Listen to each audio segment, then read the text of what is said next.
Je veux que cette foule sache que c'est bien vous qui m'avez envoyé, qu'elle admire votre infinie puissance. » Et d'une voix très forte, il cria, « Lazare, sors !»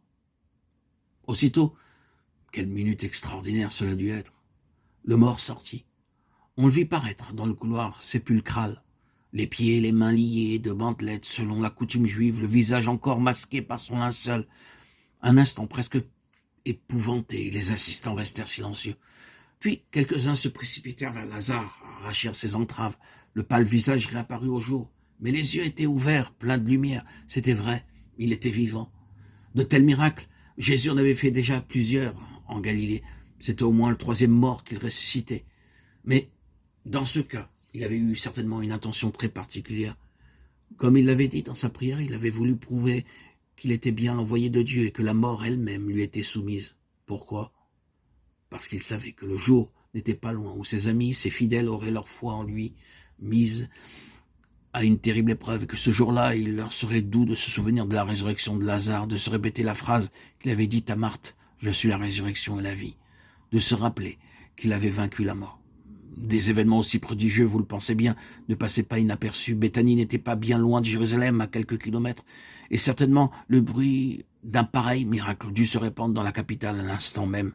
Tout ce que Jésus faisait, tout ce qu'il disait, il est bien probable que ses adversaires devaient se le faire répéter scrupuleusement par quelques espions à leur solde. Car il en avait aussi des adversaires en Judée, comme nous en avons vu en Galilée, les mêmes, mais plus nombreux et plus ardents contre lui. Les pharisiens en particulier étaient très puissants à Jérusalem et dans toute la région. Ils occupaient pas mal de postes officiels, notamment dans le Sanhédrin, c'est-à-dire le conseil du peuple, qui avait chargé d'administrer et de contrôler tout ce qui regardait la communauté religieuse d'Israël. Bien entendu, ils adressaient à Jésus les mêmes reproches qu'en Galilée, violaient la loi de Moïse, ils n'observaient pas le sabbat, il était sorcier et démoniaque. Toujours le même triste refrain. Mais d'autres, plus habiles, ajoutaient, « Il prétend qu'il est le Fils de Dieu, mais c'est un blasphème. Un abominable blasphème. Est-ce qu'un homme a le droit de se proclamer lui-même Dieu ?»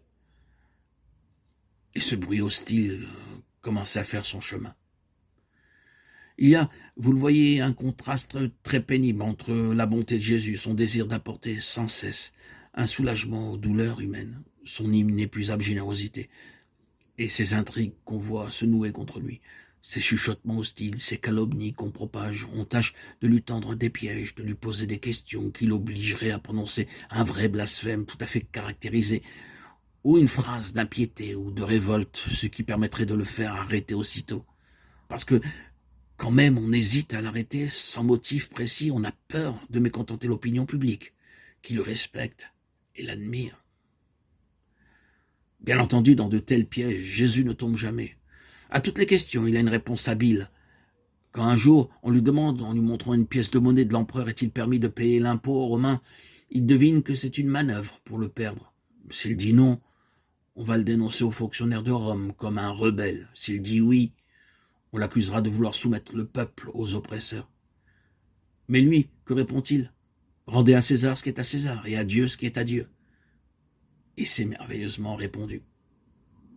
Alors, puisqu'on ne peut jamais le prendre en défaut, on se borne à continuer à l'espionner, à le faire suivre, à guetter une occasion favorable. Malice des hommes et générosité de Dieu. L'opposition est facile à observer. Depuis qu'il y a des vivants sur la terre, et depuis 2000 ans, cela n'a pas beaucoup changé.